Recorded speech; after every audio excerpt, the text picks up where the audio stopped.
It is the Resistance Report for February 13th, 2017. Good evening. Tonight I want to talk about Donald Trump and management. Remember, he sold himself as being a successful business executive who could manage Washington, do better than manage Washington. He actually said that he would whip government into shape. That was his large selling point. A lot of people who didn't like his hatefulness, didn't like many of his character and temperament aspects, nevertheless voted for him because they said, well, we need a businessman. We need somebody who is a manager, who can be tough and who can make the decisions that have to be made in government. Government is just not working well. It's dysfunctional. And we want somebody who, as a businessman, who is going to whip government into shape. Now, let me tell you something. I was once a cabinet secretary. I ran a department of about 18,000 people. I would like to think I did a pretty good job. It wasn't easy. Managing in the government is different from managing a corporation.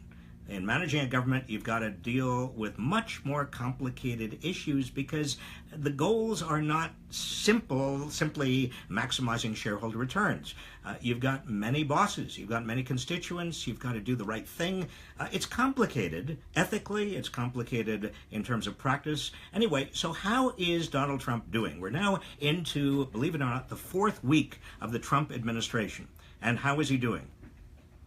Well, he's showing himself to be the most disorganized, incompetent, sloppy manager in recent memory. The entire White House is dysfunctional. It's more dysfunctional than I ever remember it, and I have had pretty close contact with some White Houses that have not been the model of functionality. This White House is coming apart at the seams. In any halfway competent administration, for example, Michael Flynn, the National Security Advisor, would be out on his ear by now, particularly if he did, in fact, do what the intelligence agencies are now reporting that he did, and that is contact Russians, Russian operatives, the Russian embassy officials, before even the Trump administration came into office, and told them that the sanctions that the Obama administration was going to put on Russia were going to be removed by Trump. I mean, anybody who did that is violating the law and potentially acting in a treasonous manner. And if the intelligence community has all of this information against Michael Flynn, what in the world is he doing hanging out? What we heard today from Sean Spicer is that Donald Trump is thinking about it. He's thinking about it. Sean Spicer himself, the communications director, the press secretary, has become a joke, a walking, talking joke. He is a late-night comedy joke. You don't want a press secretary who is a late-night comedy joke. Why is he a joke? He's a joke because his vindictiveness, his aggression, his kind of out of his mind way of acting with the press has been easy to satirize. You don't satirize somebody who is halfway competent and reasonable. You satirize somebody who's out of his mind or acts slightly out of his mind, and that is why Sean Spicer is a joke. Why is he still there? The Muslim travel ban was bungled. I have never heard or witnessed a White House initiative that was that badly thought out. Wasn't thought out at all. None of the agencies involved were consulted. The net result was total confusion. No one knew what to do, what they were expected to do. No agency of government that was supposed to enforce the travel ban actually understood the travel ban. Now, why aren't the people involved in that disciplined, held accountable, even fired? Now, remember The Apprentice? Remember Donald Trump, you're fired? The caricature of who Donald Trump was when he was running for president was he was going to be somebody who was tough, who would not brook this kind of incompetence. Instead, there is incompetence all around him. He's doing nothing about it. The two people who are responsible, most responsible for the travel ban are Steve Bannon and Stephen Miller. Are they fired? No, they're more entrenched than ever. They're more powerful than ever. They've wheedled themselves right into the center of the White House. There are more leaks out of this White House than any White House in living memory. Leakers are talking about other White House members. They're impugning the competence of other people in the White House. They're talking about Donald Trump's incompetence. They're leaking instances where Donald Trump was on the phone with foreign leaders. Now, I think leaks are perfectly fine in terms of making sure the public knows what it needs to know, but leaks are also, when they are this fast, this furious, when they're that many, they are symptomatic of a White House that is out of control, that is not being managed at all. Now, where is the Chief of Staff? Chief of Staff, Reince Priebus. I pronounced it right. Reince Priebus. He seems to have absolutely no idea what he's doing. A White House official complained to the Washington Post, leaks again, quote, "We have to get Reince to relax into the job and become more competent because he's seeing shadows where there are no shadows. He's becoming paranoid." Trump's buddy Chris Ruddy describes Priebus as being in, quote, "way over his head," unquote. Well, you might describe Donald Trump as being way over his head as well.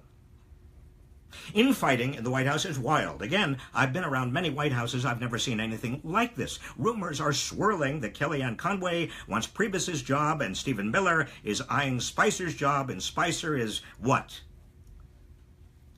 Nobody trusts anybody.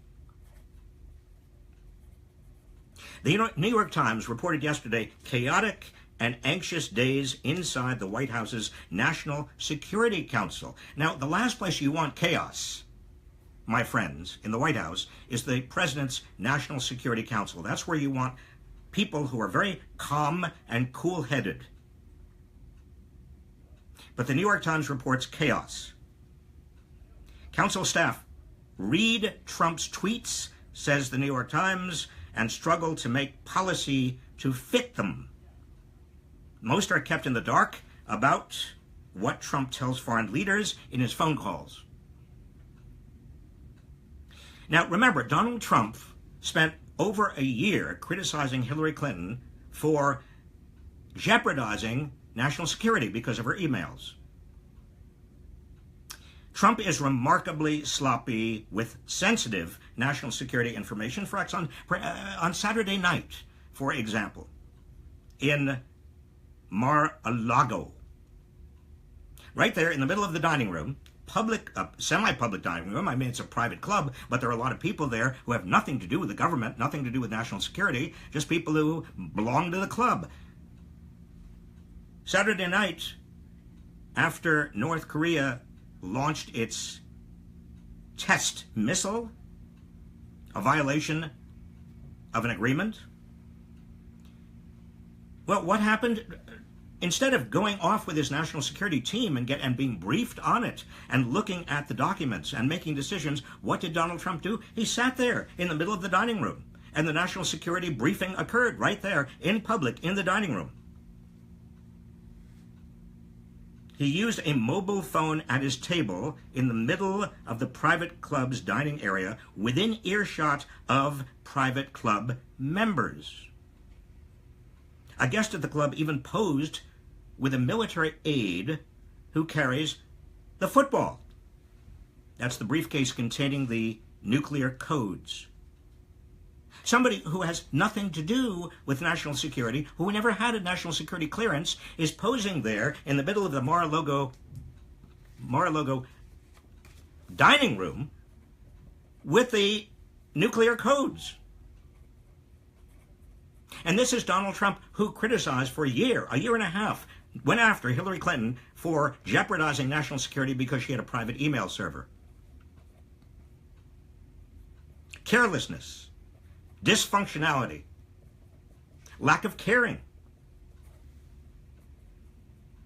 News today that the U.S. intelligence community is so convinced that Trump and his administration have been compromised by Russia that they are no longer giving the White House all of their more and most sensitive information. Now, let me repeat that, because this is really a big deal. The intelligence community is so convinced that Trump's White House is compromised, that there are leaks not only to the press in the United States, but leaks of intelligence directly to Russia, that they are no longer, the intelligence community is no longer giving the White House, Trump, the most important and most sensitive national security information. The commander-in-chief is not getting the information because the intelligence community thinks that he's surrounded by hackers. A National Security Council official says the National Security Agency, this is the agency that is the top secret agency, is systematically holding back some of the important stuff, good stuff from the White House, fearing Trump and his staff cannot keep secrets. The intelligence community is even concerned that the White House Situation Room, now that is that top secret place in the White House where intelligence briefings occur,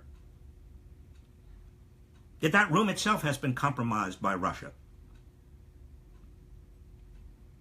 So, my friends, it turns out that Donald Trump is not a tough manager, as he said he was when he ran for president, as many of the people who voted for him believed he was. He's not even a halfway skilled manager. He seems to have absolutely no interest in managing whatsoever. Instead of whipping the government into shape, Donald Trump is whipping it into chaos. It's just like his promises to drain the swamp, remember that? And constrain big money? And get Wall Street out of policy making? You remember all those promises? Becoming a man who represented the working people of the United States, a president who represented working people. Remember all of that? Remember all of that? Just like all of those promises, his promise of competence, his promise of actually whipping the government into shape, being a great manager, somebody who a can-do manager, is also part of Donald Trump's bait and switch with the American people. Donald Trump, in every respect, was and is a con man who has not the slightest degree of interest in being president of the United States, and who is running roughshod over our democratic values. At the same time, he's running a White House that is running away from him and is wildly dysfunctional.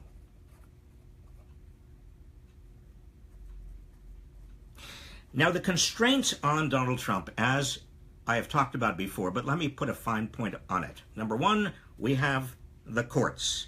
The court system, a major source of resistance to Donald Trump. Number two, we've got the press. Donald Trump is going after the press, continues to go after the press, continues to go after the courts, but those are two centers of independent resistance to Donald Trump. We have a third one, and that is state attorneys general. State governments, but also state attorneys general, 17 of which have joined a lawsuit against his travel ban, his Muslim travel ban. But the most important source of resistance to Donald Trump is you, continues to be you. Starting this weekend, members of Congress are going back home for their meeting with constituents, meetings, town halls with constituents. This is your opportunity to find out where those meetings are. Go to indivisibleguide.com and you can find out for your congressional district and your senators. Find out where those meetings are, go to those meetings, ask hard questions. Don't stop asking until you get an answer. If you have a representative or a senator who's doing a good job, congratulate them, support them, tell them you have their back. If you don't, Tell them not only will you not vote for them again when they are up for re-election, but you will organize and mobilize against them. Make a ruckus. Let them hear you. Let them know that you are present, alive, powerful. This is a government of the people, by the people, for the people, not for Donald Trump. And now your questions. Scott Druckenmiller. Is the incompetence just a distraction from something bigger? Scott, it is a distraction, and there are a lot of big things going on in terms of trampling on our democratic institutions. But the incompetence is a big problem. Now, ordinarily, you would say incompetence is a problem because you can't get anything done. But when you have a national security agency that is not giving Donald Trump information, vital information a president ought to have, when you have leaks, a fear that even the Situation Room is not a safe place because of Russian hackers, when you have an atmosphere in which everybody is berating and undermining everybody else, when nobody trusts anybody else, anything can happen. That's the fear. Anything can happen. When Donald Trump is making national security decisions in the middle of his dining room, in his club in Mar-a-Lago, this kind of incompetence goes beyond normal range of incompetence. And it invites huge mistakes. Craig Yak, why has Bannon been out of the picture for the last few weeks? Are they trying to keep attention off of him? Bannon is, Craig, a key player, and he's smart enough to know he needs to get out of the limelight.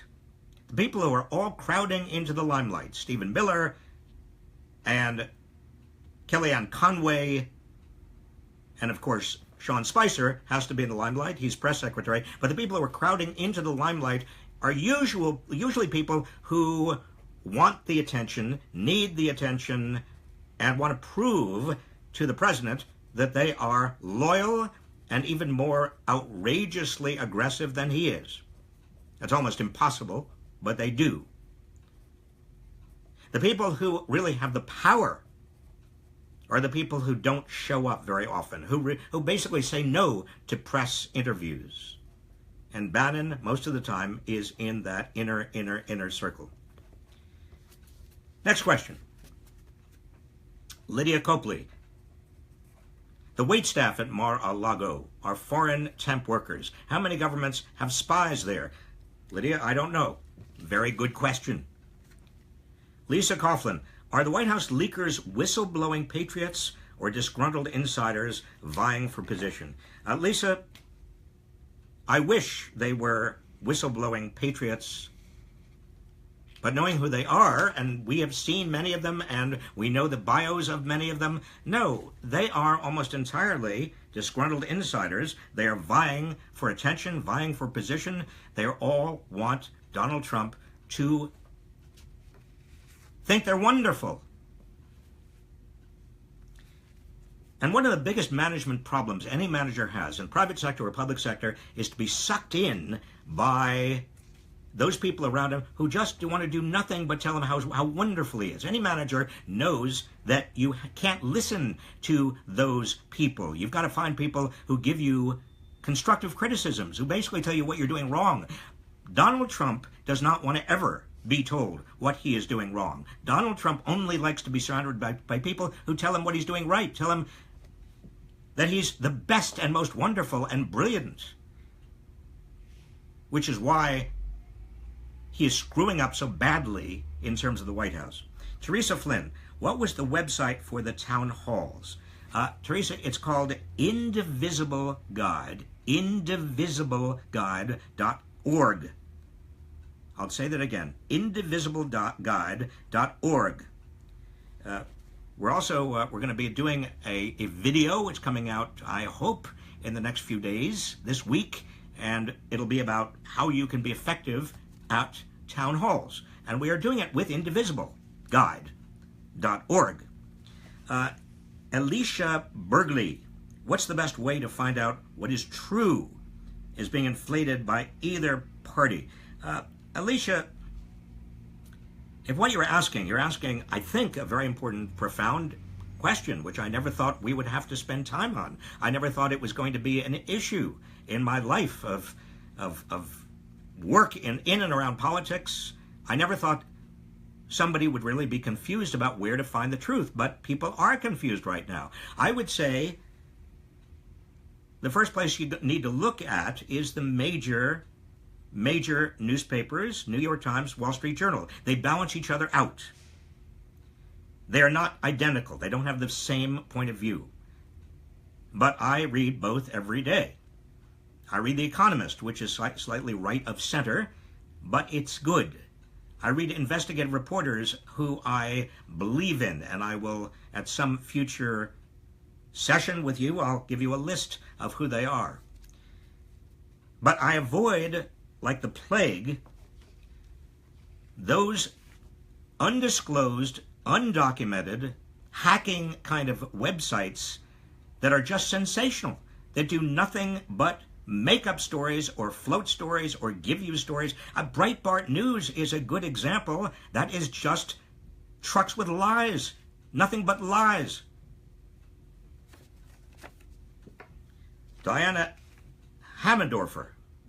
Why aren't Republicans speaking out about inflammatory comments made by Stephen Miller this weekend? I think you're talking about, Diana. And Republicans are still lacking any backbone. Every time I think there's one Republican with a backbone, maybe Susan Collins, she certainly showed a little bit of backbone standing up to the Republicans with regard to Betsy DeVos. And also Lisa Murkowski had a little bit of backbone, two Republican senators, and John McCain, a little bit of backbone, not much. Why aren't they showing more backbone? Why aren't they saying that Stephen Miller this weekend, when he made ludicrous statements about the president, can't even be reviewed? The president's decisions about national security can't even be reviewed by the courts? That's silly. That's unconstitutional. That displays a complete ignorance of the Constitution. Why aren't Republicans shouting about that? Well, they will. Right now, they are still cowed by Donald Trump. Allison Blattner, I'm just finishing up my BA in political science. I want to help make real change that our nation needs. Any words of wisdom? Allison, go into politics. Run for the school board. Run for your city council. Run for Congress. Get involved. Get engaged. Support somebody who you really believe in. Work for them. Make political engagement not just something you talk about, but an actual, solid, palpable, weekly, if not daily, practice. That's how you can make a difference. I think we have time for one more question. I gave you the wrong address with regard to Indivisible. Sorry. It's called indivisibleguide.com, not indivisibleguide.org. So erase that from your memory. Are you doing it? Erasing it. It's indivisibleguide.com, not .org. I'm going to say that one more time. Are you ready? Write this down. Indivisibleguide.com, not indivisibleguide.org. So we're a little dysfunctional here, too. Speaking of White Houses. No, we aren't. I am grateful, enormously grateful for the people I work with here, like Yael Bridge and others. But I am mostly grateful for you. I'm grateful for the action and activity and engagement and dedication and commitment so many of you are showing. I talk to almost daily people who say to me, you know, I've never been political before. In fact, I talked to one person a couple of days ago. He said, I have to confess to you something. I never even voted before. But he, like millions of others, are now getting involved because, you know, the stakes are so high. This is not normal. It's not a normal time. It's not a normal president. This is not Democrat versus Republican. It's not liberal versus conservative. This is tyranny versus democracy. This is somebody who is dangerous in the White House and capable of doing, through incompetence or through simple desire and intent, some extraordinarily bad things. Already has. So I'm grateful to you for your energy. Keep it up. I'll see you tomorrow.